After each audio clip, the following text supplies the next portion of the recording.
వైఎస్ఆర్ కాంగ్రెస్ పార్టీలో కార్యకర్తలకు అధిక ప్రాధాన్యత ఇవ్వడం జరుగుతుందని వైఎస్ఆర్ కాంగ్రెస్ పార్టీ పశ్చిమ నియోజకవర్గ ఎమ్మెల్యే అభ్యర్థి అడారి ఆనంద్ కుమార్ అన్నారు. శుక్రవారం ఉదయం 61వ వార్డుకు చెందిన వివిధ పార్టీల కార్యకర్తలు కార్పొరేటర్ కొనతాల సుధా ఆధ్వర్యంలో వైఎస్ఆర్ కాంగ్రెస్ పార్టీ తీర్థం పుచ్చుకున్నారు. ఈ మేరకు కొత్త నక్కవానిపాలెంలోని వైఎస్ఆర్సీపీ పార్టీ కార్యాలయంలో ఏర్పాటు చేసిన కార్యక్రమంలో ఆనంద్ కుమార్ యువకులను మహిళలను వైఎస్ఆర్సీపీ కండువాలు వేసి పార్టీలోకి ఆహ్వానించారు. ఈ సందర్భంగా ఆయన మాట్లాడుతూ పార్టీని నమ్ముకున్న వారికి ఎప్పుడూ అన్యాయం జరగదని, అదేవిధంగా ఏ కష్టం వచ్చినా పార్టీ ఎప్పుడూ ఆదుకుంటుందని ఆయన స్పష్టం చేశారు. ఈ కార్యక్రమంలో వైఎస్ఆర్సీపీ వార్డ్ అధ్యక్షులు JVSN Raju, JCS cluster 1 convener Bogavalli Nagabhushanam, deputy mayor Dadi Satyanarayana, YSRCP senior నాయకులు, కార్యకర్తలు, అభిమానులు అధిక సంఖ్యలో పాల్గొన్నారు.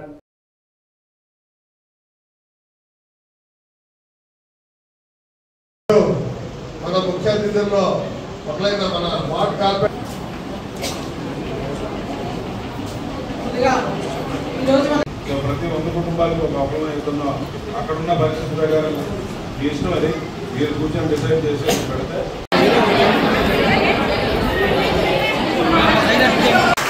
అప్లై ఏదో ఎలక్షన్ కదా మాట్లాడుతున్నాడు ఇలాగే ఉంటుంది.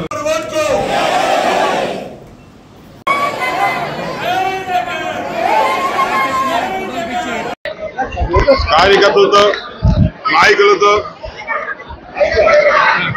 ఈరోజు మీటింగ్ పెట్టడం జరిగింది. మరి ఈ 18 నెలలు కూడా ప్రజల మధ్య నుండి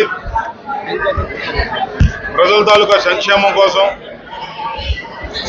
నిరంతరం వాళ్ళతో ఉండి వాళ్ళ మనసులో ఒక స్థానం సంపాదించుకున్నందుకు నేను చాలా గర్వపడుతున్నాను. జగన్మోహన్ రెడ్డి గారు చేసిన అభివృద్ధి కార్యక్రమాలు, సంక్షేమ కార్యక్రమాలు ఈరోజు ప్రజల్లో వాళ్ళ గుండెల్లో ఈరోజు ఆయనకి ఒక స్థానం, అంటే ఒక అన్నగా తమ్ముడిగా ఈరోజు ఆయన ఎక్కడికి వెళ్ళినా కూడా ఈరోజు మేము పొద్దున్నైతే డోర్ టు డోర్ ప్రచారం చేయడం జరిగింది.